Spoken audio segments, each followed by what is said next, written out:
We live in a world where every moment, from the mundane to the magical, is captured and shared. Silence is rare and privacy feels outdated. Instead of simply experiencing life, we document, filter, and caption it, seeking validation from people we may never meet.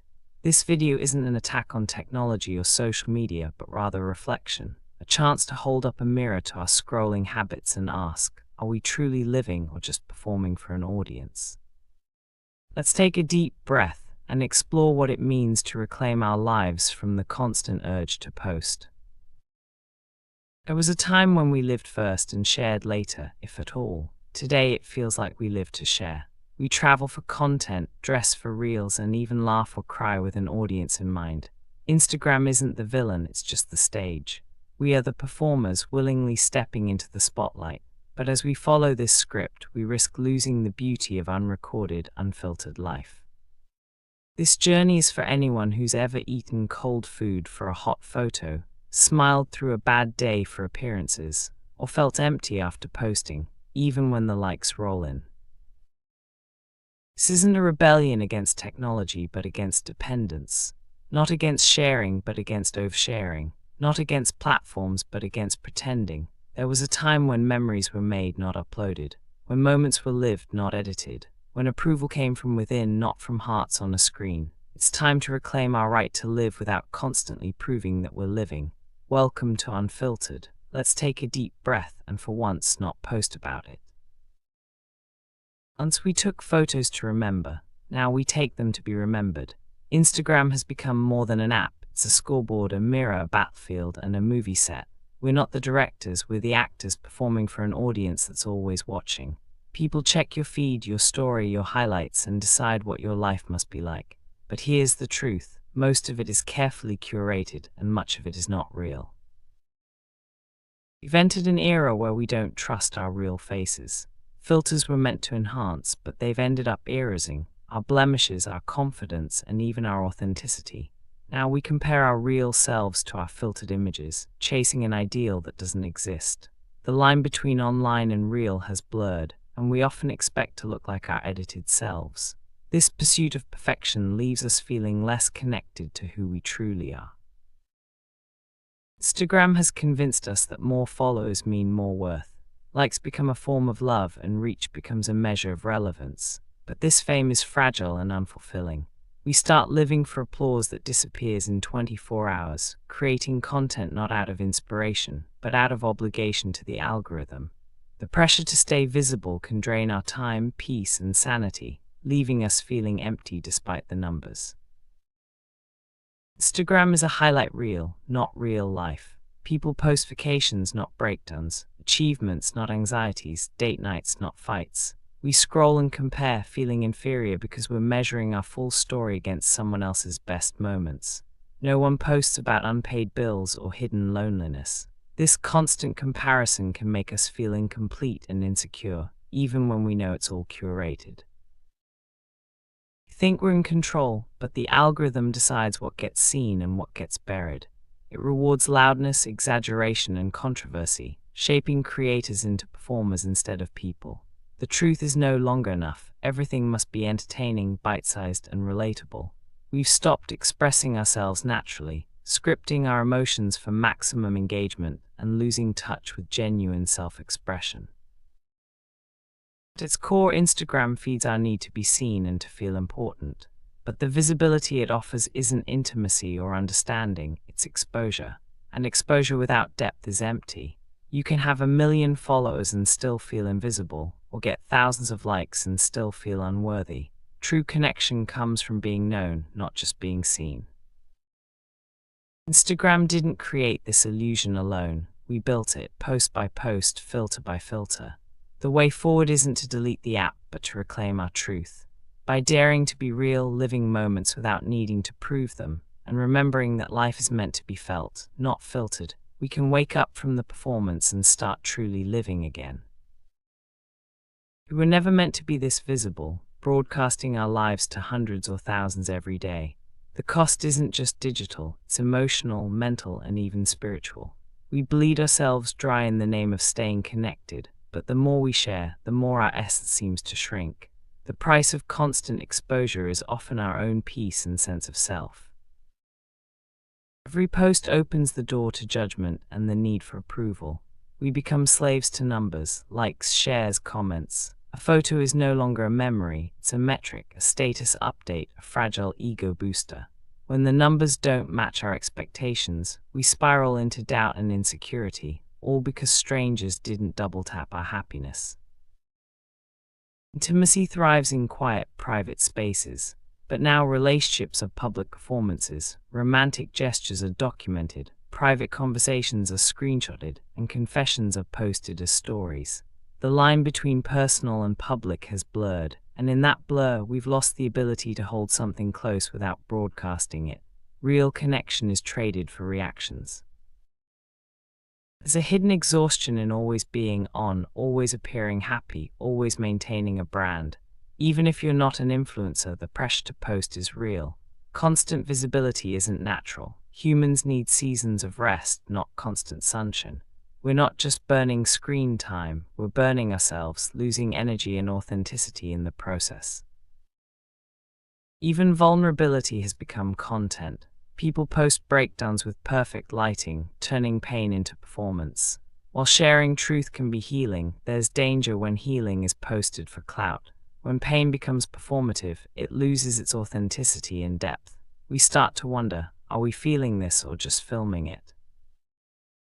The more we post, the more access we give others, not just to our photos but to our lives. People form opinions, question our choices, and notice every detail. We start editing our lives based on what others might think, living in defense mode instead of freedom. The cost of sharing isn't just digital fatigue, it's emotional exhaustion and the loss of self. We share everything yet feel more alone than ever. True connection isn't built on visibility, but on presence, being somewhere fully without needing the world to know. Sometimes the most powerful thing you can do is live a moment and tell no one. Not because you're hiding, but because you're healing and choosing peace over performance. Every post is more than a picture. It's a message, a subtle cry, a coded desire. Beneath each upload lies a need to be seen, a desire to matter, and a hope to feel worthy. Instagram isn't just about photos, it's about psychology. Understanding why we post is the first step to reclaiming how we live. Every like triggers a hit of dopamine, the brain's feel-good chemical. Social media becomes addictive, just like sugar or gambling. You post, you wait, you refresh, and when validation comes, it feels good, temporarily. But the crash is inevitable. No matter how many likes you get, it's never enough. You chase more, not out of inspiration, but out of addiction. We post the version of ourselves we want others to believe.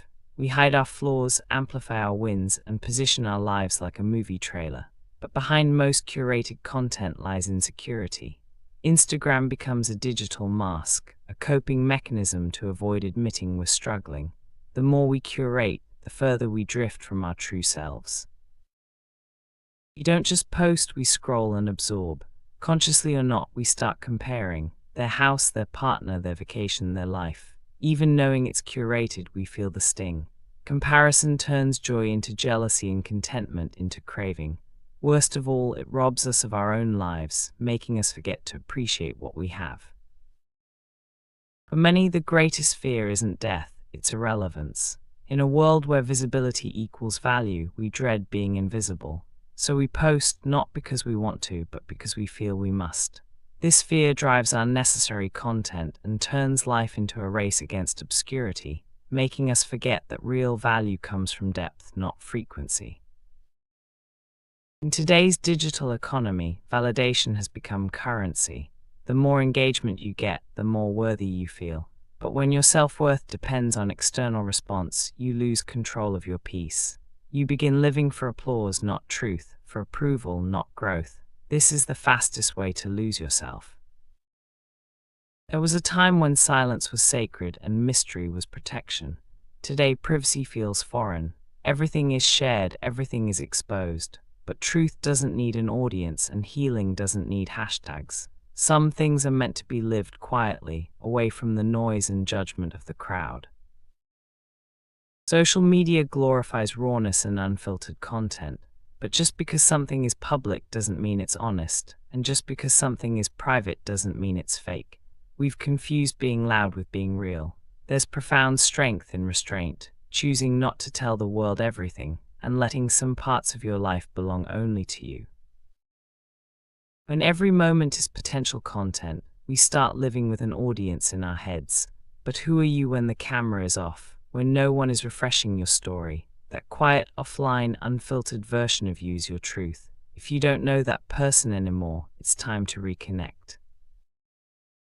You've developed an impulse to broadcast every detail, new job, fight, coffee, or tears. But in compulsive oversharing, we dilute the beauty of actual moments. Some memories are meant to be just that, memories, not reels or stories. There's freedom in not telling, strength in not explaining, and maturity in not reacting publicly. In a world that expects constant access, being unavailable is powerful. Withholding something protects it, allowing it to grow in peace. Mystery isn't about hiding, it's about preserving. There's something magnetic about people who live fully but privately, who don't need applause or explanation, and who protect their joy like treasure. Repeat this: you are not content. You are not a product or a storyline for others to consume. The more we turn our lives into entertainment, the more disconnected we become from living them. Privacy doesn't mean invisibility, it means intention, boundaries, and choosing yourself over validation. We scroll through smiles and success stories, but behind the screens there's a silent breakdown. Instagram has become a breeding ground for invisible suffering, anxiety, depression, FOMO, burnout, insecurity. People are smiling online but suffocating offline, because the pressure to appear perfect never turns off.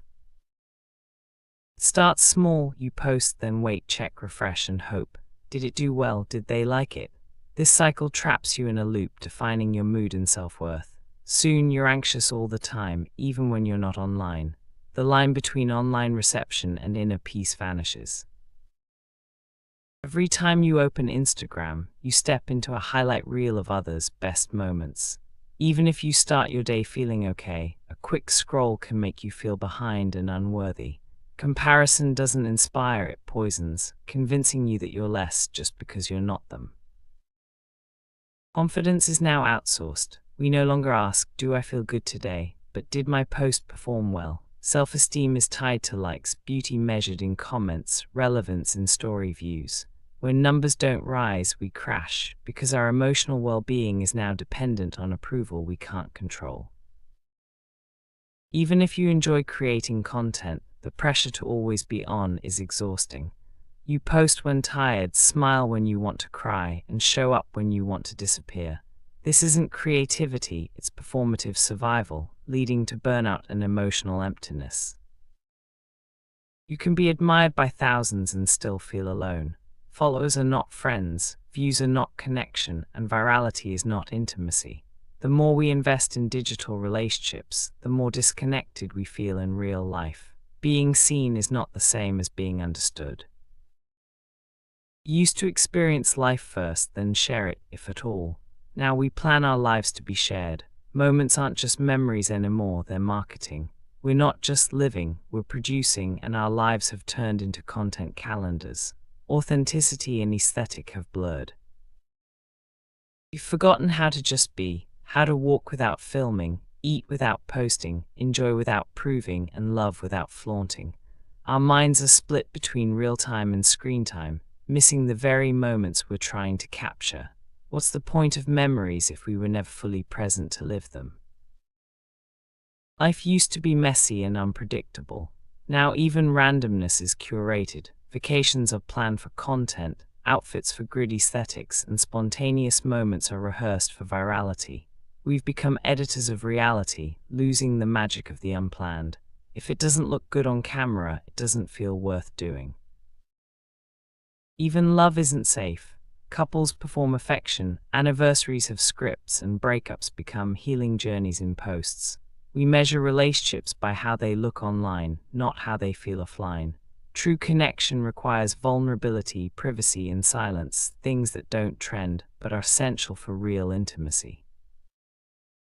Your best friend surprises you, and your first instinct is to record it. We're more concerned with how things look than how they actually are. We want to prove, archive, and monetize memories. But real moments can't be measured. They're in the goosebumps, the laughter, the stillness. Things no phone can truly capture. We all have two versions now, the one who lives and the one who posts. At first they're similar, but over time, the online persona becomes more polished and strategic, while the real self feels more anxious and lost. Your profile becomes a second identity, sometimes the primary one. Once you establish a digital persona, you feel forced to maintain it. You post quotes about peace when you're angry, smiles when you're breaking, confidence when you're lost. The brand must remain intact, and breaking that image feels risky. But humans were never built for constant performance. The danger of digital duality is forgetting how to be your true self. You become more comfortable in captions than conversations, more fluent in reels than reality, and more connected to followers than friends. The real you begins to feel foreign, even to yourself. You were promised connection, but somewhere along the way the promise broke. We're talking more than ever, but feeling lonelier than ever. Instagram doesn't connect us, it broadcasts us. Real connection isn't about exposure, but about understanding, presence, and being held, not just viewed. Didn't plan to become obsessed with posting, but it happened. Now it's time to take back our lives, not with anger, but with awareness and choice. Recognize the trap, create digital boundaries, rediscover private joy, rebuild real relationships, and reclaim your peace. You are not your content or your numbers. You are a human being, wild, wonderful, evolving, and sacred. Let your life be full, even if your feed is empty.